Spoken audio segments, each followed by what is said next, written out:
there's another video. All right, I got the question. What do you think of KillerCoda?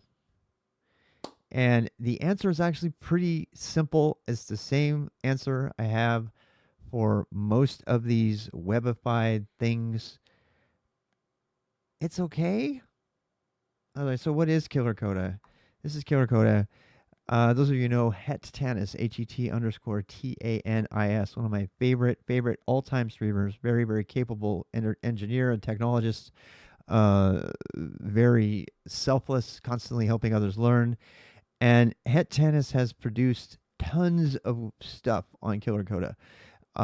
These little containerized challenges, like, go set up a Kubernetes cluster, go do this thing, go prepare for the certification. Het has got dozens of certifications. I have 0. And that's also for something of the same reason. I don't believe in for education things as much as I believe in real things. So, what do I mean by that?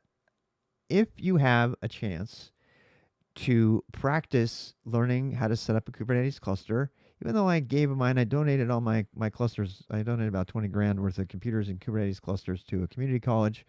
I don't have them here anymore. I just have a tower. But in my opinion, having a true system is always better than an emulated system. So, and especially when education is concerned. So we look at something like KillerCoda here, we have a bunch of really great things that we can go through that have throwaway stuff, and the idea is that it's ephemeral, and then you do it, and then you set it up, and then it goes away, right? And there are other systems that are like this.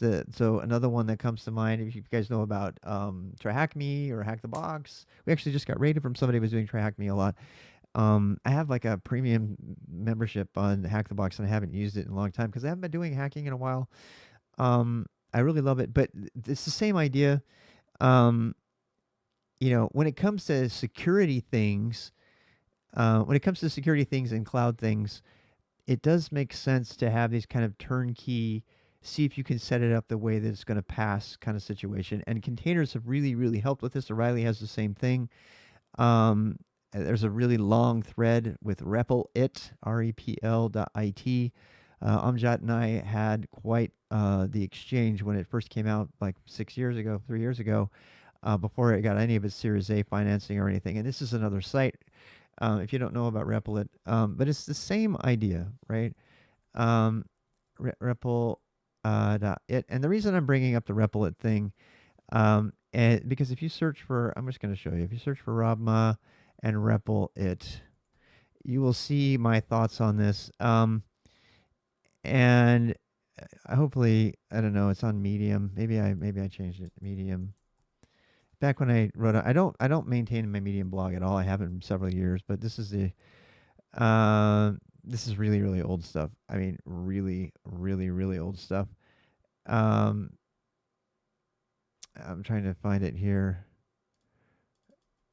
REPL. I'm sorry it's taking me so long. This is going into the video, so problem with REPL. Okay, so this was 6 years ago I wrote this. I'll put a link in the description, but if you search for RWX Rob, okay, REPL. If you really care to know my opinion on KillerCoda, the opinion is encapsulated really well in this write-up. And you can read the back and forth that I go through here as I try to come up with my thoughts and feelings about for education platforms of any kind. And that's it. You guys can make your own decision. Do I think it helps you? Yes, I do think it helps you, but I think it would help you more to spend the time doing the things that are outlined in these challenges, using your own system in your own lab that you've set up.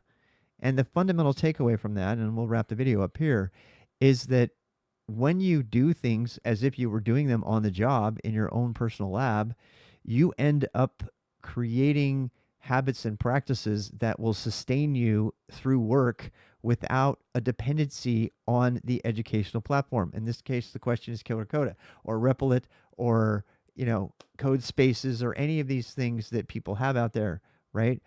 If you actually create a dependency on your own lab and you take the time to set up your own Kubernetes cluster and to spin up, a sandbox environment for yourself to do the testing of the thing that you want to learn. And frankly, you can just read the stuff from KillerCoda or in a book or anything and say, here's the thing you need to how to do. This is what you need how to practice to do. This is the task required for this job. And then you can go through the things and learn, practice doing those things in your own home lab environment, or in your own cloud instance, right? But you're using exactly the same technologies and the same skills that you would use on the job. You're not creating an intermediate dependency on an educational platform. And I'll end with a very big failure on my part. When I started SkillStack in 2013, for the sake of easiness, I had 150 people or so all logging into a centralized multi-user server because that's how I was raised. Multi-user Linux servers was the way to do things. And these people from ages 9 to 19 were able to just log in from anywhere, any computer anywhere, and they could log into the server, my server, SkillStack, and they could do their work and stuff. And there's lots of fun stories about that. We actually had a kid sent to the principal's office for using SSH and logging into a server while he was in another class and he was bored at school. Somebody saw him, reported him to the teacher, and sent him to the principal's office because he was hacking, which I love that story. But the point is that this entire my entire group of students and people that I mentored were all hacking into the server, a same centralized server, which is really fun because they could use NTalk with each other and they could try to hack each other on there because it was a multi-user system. But at the end of the day, I realized that my SkillStack server was one of these for education things. And how did that turn out to be bad? Because many of those people persisted with me for several years after that, but a couple of them had to leave. And as soon as they left, because they moved or whatever, and they changed areas, and when they left, they had to, they said, can I keep my SkillStack account? Because I have no other way to use Linux. Do you see the problem here? So I'm admitting to you a failure that I had because of the ease of use. And this idea of putting an educational or doing something because it's easy and it's going to help the person learning and it's going to overcome some of the steps and problems that they would have to do. In this case, installing Linux on their own machines and learning how to administer and install Linux and use it, whether it's being a virtual machine or setting up their own cloud servers or, and all the security that it takes to do that, which is the reason I didn't do it. The reason I didn't encourage them to do it at the time was there's just too much to do. If I have them set up a Minecraft server at home, they're going to be opening up their entire home network to being hacked. If I show them how to punch a hole through their firewall to the Minecraft server, and they, these, children of bank CTOs and stuff like that, their houses get hacked because I taught them how to run a Minecraft server at home. That's a big deal. If I teach them how to make a cloud server, they got to be able to lock that down. Yeah, pretty scary, right? So the point of it is that rather than going the extra mile with these kids, and the fast forward to what actually turned out to be the solution.